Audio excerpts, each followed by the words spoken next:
আসসালামু আলাইকুম বন্ধুরা, কেমন আছেন? সবাই আশা করি ভালো আছেন।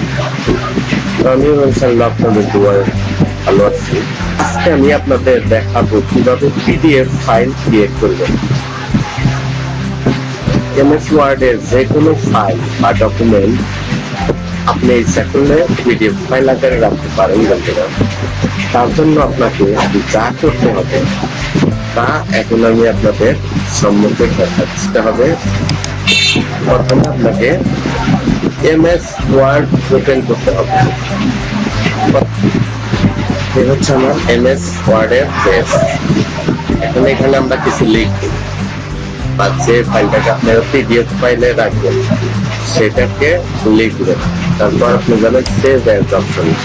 সেভ অ্যাজ অপশনে গেলে দেখেন এখানে তিন document find add-ins for other file format. এখানে আপনার PDF or XPS file format আছে, সাপোজ পিডিএফ অর এক্সপিএস। এইটাকে আপনার এইটা আপনাকে ওপেন করতে হবে। দেখেন এটা ওপেন করতে চাইলে এখন ওপেন হবে না, কারণ এটা আমার ইনস্টল করা নাই। তাহলে এটাকে আমার ইনস্টল করতে হবে। আর ইনস্টল করতে চাইলে কিন্তু আপনাকে অবশ্যই ইন্টারনেট লাগবে। তাহলে আপনি নেট কানেকশনটি ওভার লাগিয়ে নিন। তারপর এখানে ক্লিক করুন। এখানে ক্লিক করুন। দেখুন এবার একটু অপেক্ষা করেন। এখানে কি আর ফাইলের save or convert to PDF file. এখানে আপনি ক্লিক করেন। এখানে ক্লিক করেন। দেখেন আমাদের মাইক্রোসফটের হেল্প সেন্টার অলরেডি নিয়ে যাচ্ছে। মাইক্রোসফটের অফিস হেল্প সেন্টারে অলরেডি নিয়ে এসেছে। অফিস থেকে হচ্ছে অলরেড 2007 office Microsoft save as PDF or XPS. এখানে আপনাকে ডাউনলোড ফাইল অলরেডি দিয়ে দিয়েছে। এখানে ইংলিশ ল্যাঙ্গুয়েজ আছে, সিলেক্ট ল্যাঙ্গুয়েজ ইংলিশ। যদি ল্যাঙ্গুয়েজটা চেঞ্জ থাকে তাহলে আপনার ল্যাঙ্গুয়েজটাকে ইংলিশ করে দিবেন। তারপর আপনাকে এখানে ডাউনলোড দেখাচ্ছে, ডাউনলোডে ক্লিক করেন। ডাউনলোডে ক্লিক করার পর দেখেন Microsoft recommends MSN default home page and Bing default search engine.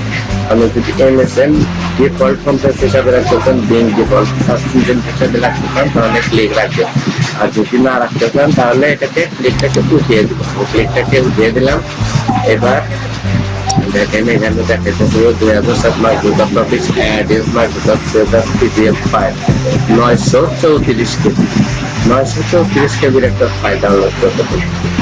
এখন এই চিহ্নটা উঠিয়ে দেন, no thanks and continue click করুন। No thanks and continue click করলাম।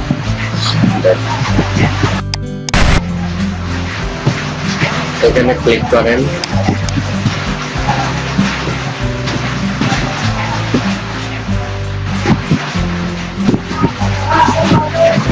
দেখেন অলরেডি আমার ডাউনলোড, আমি যেহেতু আইডিএম ইউজ করি, আইডিএম আমাকে ডাউনলোড এর জন্য একটা অপশন দিয়ে দিচ্ছে। এখানে স্টার্ট ডাউনলোড। আমি ডাউনলোড শুরু করবো। Start download completed. ডাউনলোড আমার কমপ্লিট হয়ে গেছে। আছে আমার সি ইউজার সিপি ডাউনলোড প্রোগ্রামটির মধ্যে আমার এটা আছে।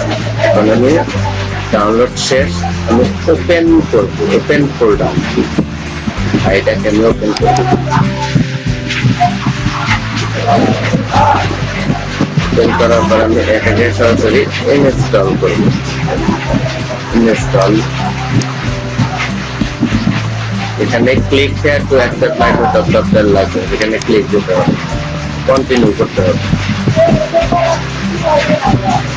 Microsoft Set as PDF or XPS add-in for 2000 Microsoft Office program. ইনস্টলের জন্য প্রসেসিং চলছে, ইনস্টল হবে। একটু অপেক্ষা করুন।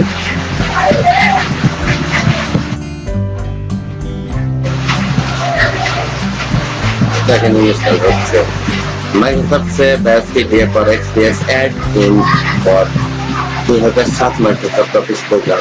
The installation is complete. এবার আমার ইনস্টলেশন কমপ্লিট হয়ে গেছে। ওকে, এখন আমি নেট কানেকশন ক্লোজ করে দিলেও সমস্যা নেই, আমি সবগুলো ক্লোজ করে দেবো এটাকে। এইবার দেখেন, এইবার আমি যদি মাইক্রোসফট অফিস ওপেন করি,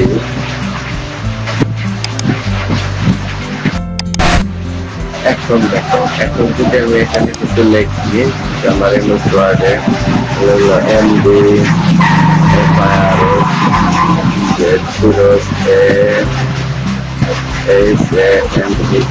এমডি ফিরোজা, এখন এইটাকে আমি পিডিএফ ফরম্যাটে সেভ করবো। আমি কিন্তু পিডিএফ সেভ করতে যে অ্যাড ইনস্টলেশন লাগে, একটা ইনস্টল করতে হয়, সেটা আমি কিন্তু ইনস্টল করে ফেলেছি অলরেডি। দেখেন আমি এটাকে সেভ যাবো। এখন পিডিএফ আর এক্সপিএস ফরম্যাটটা আমাকে অলরেডি দিয়ে দিচ্ছে যে আমি যদি পিডিএফ ফরম্যাটে এখন সেভ করতে চাই, এখন আমি পিডিএফ ফরম্যাটে সেভ করতে পারবো। তো সেভে গিয়ে পিডিএফ এক্সপোর্ট ফরম্যাট এইখানে ক্লিক করবো। ক্লিক করার পরে যে আমি এটাকে যে নামে সেভ করতে চাই সেই নামটা লিখ করতে পারবো, ফিরোজ। এবং এটা যে পিডিএফ ফরম্যাটে সেভ করবে সেটা অলরেডি তারা দিয়ে দিচ্ছে পিডিএফ ফরম্যাট। যেন দুইটা ফরম্যাটে সেভ করা যায়, সেটা একটা হচ্ছে পিডিএফ ফরম্যাট আর একটা হচ্ছে এক্সপিএস ডকুমেন্ট। আমি পিডিএফ ফরম্যাটে সেভ করতে হলে পিডিএফ জন্য এক্সপিএস ফরম্যাটে সেভ করতে হলে এক্সপিএস ফরম্যাট। তো আমি পিডিএফ ফরম্যাটে সেভ করবো, অবশ্যই পিডিএফ ফরম্যাটটা দিলাম।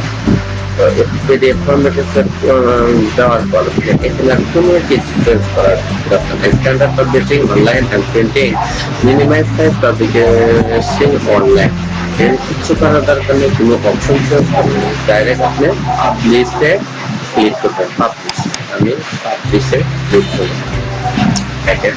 পাবলিশে ক্লিক করার পর এখানে পিডিএফ ফরম্যাট দেখতে চাইলে অবশ্যই আপনাকে অ্যাডোব রিডার অথবা অ্যাক্রোব্যাট রিডার লাগবে। তো আমাকে এখানে অপশন কোনটা দেখতে পাচ্ছি, অ্যাডোব রিডারে ওকে করলাম।